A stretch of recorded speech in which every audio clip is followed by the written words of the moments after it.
I'd like to take you to a very magical time, again in India, a magical time when the moon married the 27 daughters of King Daksha.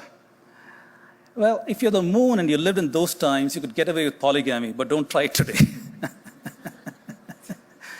So the story goes that each day the moon would visit one of his wives. However, his father-in-law, King Daksha, got word that the moon favors one of his wives called Rohini much more than the other wives. And he was furious with his son-in-law. How could he treat his daughters not equally? So he was furious with him. And so he cursed his son-in-law, but then the moon managed to go and plead with the god Mahadeva, and he got a boon from him, and as a result of which, he was condemned to a life of waxing and waning. Now, this enchanting story has encoded both complex as well as simple astronomical facts. Let me explain. The ancient Indians had observed that each day the moon rises in the east at a different time and therefore against a different backdrop of the skies and stars. They also observed that it took approximately 27 days for the moon to return to the same backdrop of the sky and stars. So they decided to divide the 360-degree sphere into 27 sections. Now, it's not enough to just divide it into sections. You also need to be able to recognize these sections. So what they did is they decided to they looked for the brightest stars in each of these sections, and they named each of those stars for one of the wives of the moons. These were the nakshatras. Nakshatras are loosely translated as the lunar mansions. So the 27 nakshatra model is exactly that.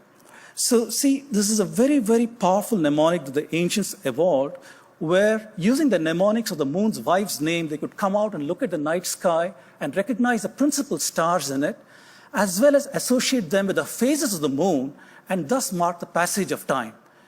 This mechanism of passage of time has been used in India for an exceedingly long period of time, even to present times when you mark the occurrence of festivals using such a lunar calendar. So we are no closer to addressing the story of why did the moon favor Rohini? And I'd like to come to that. The ancients had observed that in its path over the ecliptic is the imaginary line from the east to the west, across which celestial bodies like the moon, the sun, and the constellations go. They had noticed that when the moon goes across ecliptic, sometimes it covers a principal star, and sometimes it just comes close but does not cover a principal star. So there is a technical name for this. It is called a lunar occultation. The ancients had observed that this occultation sometimes happens with some principal stars and not with others, and they also observed a periodicity. They observed a periodicity of 19 years, which today we call a Matin cycle. So it turns out that today with our studies, we know that if a principal star is located between 4 degrees and 6 degrees from the ecliptic, then it experiences a cluster of lunar occultations over a 4-year period, which repeats all over after 19 years. If the principal star is located greater than 6 degrees from the ecliptic, then it does not experience any occultation. I know that sounds very technical, but really speaking, these are very simple observational things that you can do. If you read a star almanac or if you read an astronomy magazine and get to know about an impending lunar occultation, all you need to do is go out at the appointed time, look at the night sky, and you can make a naked eye observation of some of this phenomena. So I did all of these things to try and understand this Indian story of why did the moon favor nakshatra Rohini over all the other nakshatras? Well, it turns out that Rohini is the star that in Arabic is called Aldebaran. So today we know them by the familiar name Aldebaran. Rohini is located at 5 degrees from the ecliptic. What does it mean? It means that Rohini is going to experience a cluster of occultations over a 4-year period that repeats all over after 19 years.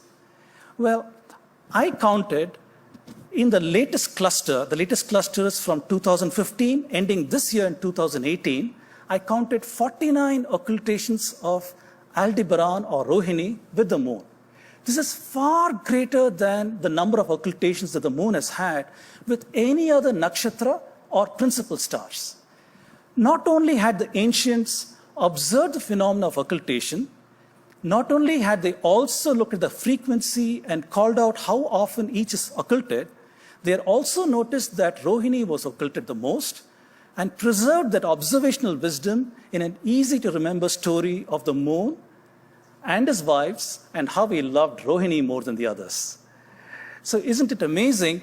Such a simple, complex astronomical phenomena encoded in a simple idiom that is unfortunately easily dismissed as a silly myth. So the next time that any of you hear anybody dismissing an ancient story as a myth, do ask them to pause and reflect. They could be spurning millennia of wisdom that is encoded in the story. Thank you for listening to my stories.